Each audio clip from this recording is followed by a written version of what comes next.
Problem number 5 is about naming rays. So I ask you to name a ray here. So you have to understand a ray has one endpoint. It has exactly one endpoint. And then it has, at the other end, it continues on forever. Okay, so it has exactly one endpoint. So let's talk about, like, if my endpoint is at B and my ray was heading this way, we would name that ray BD.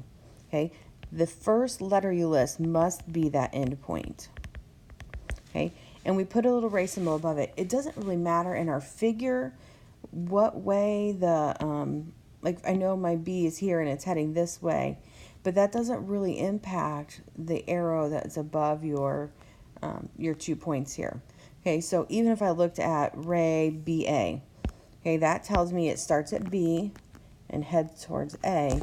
I would still, because the endpoint is B, I would list B first and then A.